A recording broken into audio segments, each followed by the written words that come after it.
What's good, everyone? It's Bench, and I'm back with another Things I Like, Things I Don't.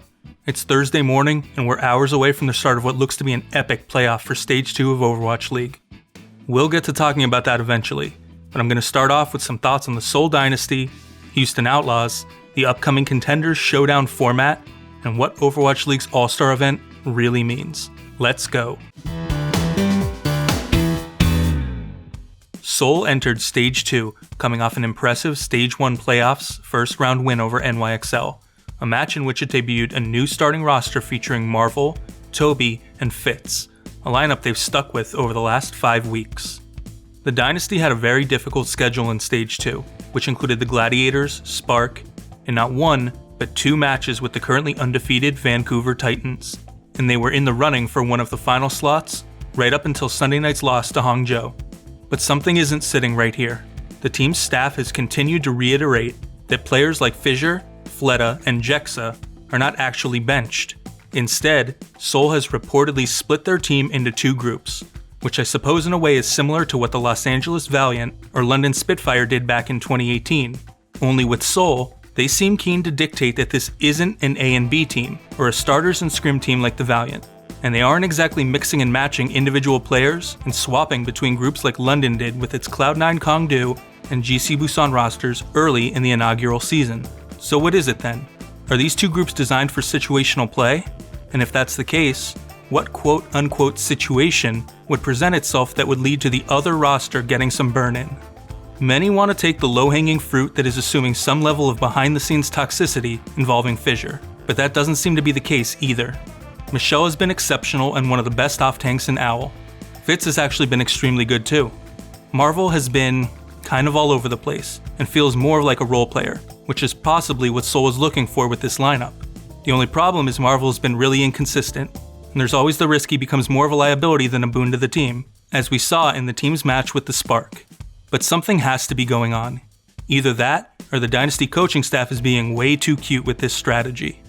Months before the season even began, Seoul was using Marvel in place of Fissure in many scrims, and even Fitz was being rotated around in multiple roles, including a week or 2 on flex support. I'm not exactly sure what Seoul is going for here, but it feels very strange to have access to players with the skill and performance record of Fissure, Fleta, and Jexa, and still be unable to find ways to work them into your game plan. With most Contenders Season 1 playoffs now wrapping up, Blizzard will invite out selected top teams from regions from all over the world, dividing them up into 2 separate tournaments, the Atlantic and Pacific Showdowns, both of which will take place at the end of this month and before the start of Overwatch League's 3rd stage. According to Blizzard, the Contender Showdown has 2 major purposes. The first is to fill the void in between Overwatch League Stage 2 and the start of Stage 3. After all, the mid-season break is the longest span of time with no Overwatch League action. Most importantly though, the Showdowns will help to promote the best players on Contenders teams and give them a larger platform at a LAN setting. Provided, of course, Blizzard shells out to market the hell out of these events.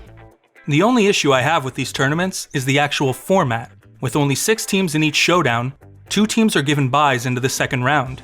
In the double elimination format, teams who lose their first round matchup will wind up on the same line in the losers bracket as teams that win their first round matchup and lose their second.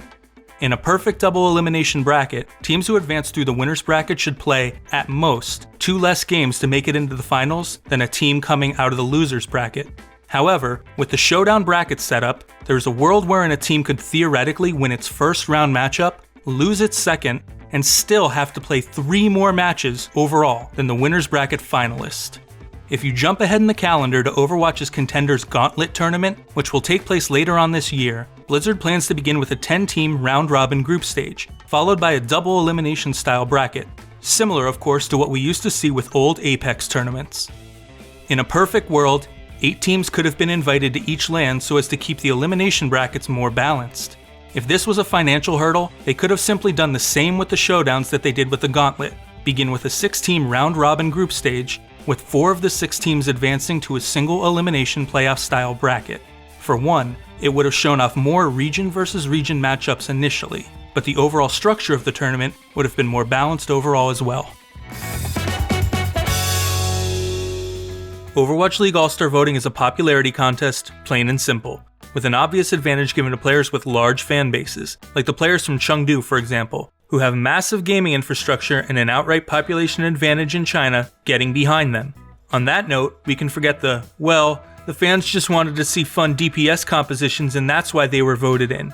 Do we really think the players are going to be running 3-3 in a just for funsies game? Did you watch how All-Star Weekend played out in 2018? If we want fun DPS compositions and players, where are Ding and DM? How about Prophet, Surefour, Fleta, Decay? Come on, let's not make this more than what it is. For at least the starters, it was a popularity contest. What All-Stars is clearly not though, is a time to recognize merit or top performing players from the first half of the Overwatch League 2019 season. And that's not a bad thing either. There's been a lot of disconnect about this very point on the Arcow subreddit and social media recently, and I think I could in good faith represent the argument of most of those who were surprised to see so few players from the top teams being represented here.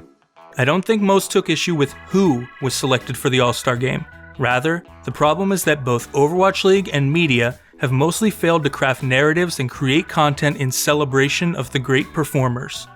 Take for instance this tweet from Volamel, journalist and co-host of the Tactical Crouch podcast, saying, "We live in a world where a group of players that have not lost since July 22nd, 2018, a group of players that boasts a 16-match win streak and a map record of 55-15, and your Stage 1 champions have somehow avoided Overwatch League's All-Star game. We don't need the All-Star game to recognize the best players. Hell, I promise you most of these players would probably rather use this extended break to travel, vacation, and relax, instead of being kept behind to participate in countless extra hours of media availability for a glorified exhibition game. But what I do think we need is more focused efforts to tell better stories from week to week, highlighting the best performances, teams, and players. The good news? It's clear the league is at least aware of this quote-unquote problem, and it feels like the broadcasts have made a point to highlight some of the players who have been outright unconscious over the first couple of stages, like Twilight, Super, and Sinatra. A great example of this was how Monty and Doa handled their casting of the Vancouver Titans matches in Week 5. It was clear that they, with the help of Captain Planet behind the scenes, have been committed to relaying key narratives and stats to help better contextualize just how completely insane Twilight has been over the course of the season. It would be great if this approach continues in the final 2 stages. After a strong-ish start to the 2018 season, the Houston Outlaws have entered a nosedive and don't appear to be pulling up anytime soon. There's obviously a lot going on behind the scenes with the Optic brand, which now appears to be on the market, but the issues at Optic likely played no part in the Outlaws electing to exercise their Year 2 team options and re-up the contracts of some players who, let's be honest here, are not carrying their weight. Had they wanted to, that Year 2 contract money could have been reallocated elsewhere, like improving the extremely thin coaching staff or bringing in better talent to the roster. The lack of attention being given to the Outlaws from management feels like a slap in the face for one of the most passionate and supportive fan bases in all of Overwatch League. Teams like the Los Angeles Valiant and Florida Mayhem are making moves and appear to be committed to improving their rosters and staffs after disappointing starts to their seasons. The Justice don't appear to be in contention for a playoff spot anytime soon, but it's clear the additions of Arc and Sleepy have reinvigorated that bunch, and Washington is trending in a far better direction than the Outlaws right now. I think that's what has to be the most frustrating part for the Outlaws fanbase, seeing organizations in similar positions who are willing to spend money, make changes, and do whatever it takes to improve. Well, here's to better days ahead, Houston fans. Just much further ahead, probably. Overwatch League's 2019 Stage 2 playoffs kick off tonight, with the Dragons and Shock followed by the Spark and Spitfire. There's no arguing the fact that San Francisco and Vancouver feel like the clear-cut favorites here, and I can't imagine anyone would be opposed to seeing a Stage 1 Finals rematch between the two.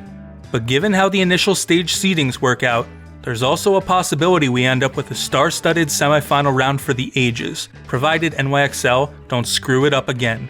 The Spark have really picked it up as of late, and despite dropping their Week 5 match to the Boston Uprising, the LA Gladiators are still one of the best teams in the league, any way you slice it. There's no reason either of these two sides can't make an appearance in the semis, especially when you consider how unpredictable London's form tends to be and, well, we all know what happens when you mix NYXL with a playoff stage. Still, and purely based on big names and storylines, it's hard to imagine anything more hype than a semi-final bracket which could include Shock vs NYXL and Spitfire vs the Titans. Just think about the names: Sinatra, Super, Prophet, Fury, Twilight, Bumper, Jonak, Mono. It would be huge. But you'll have to keep imagining, because both the Spark and the Gladiators are going through to the semis. Book it. Thanks so much for tuning in. I hope everyone enjoys the Stage 2 playoffs for Overwatch League this weekend. If you're enjoying the Tilted series, please like this video and subscribe to the Elo Hell Esports YouTube channel. You can find me on Twitter at BenchMobDC.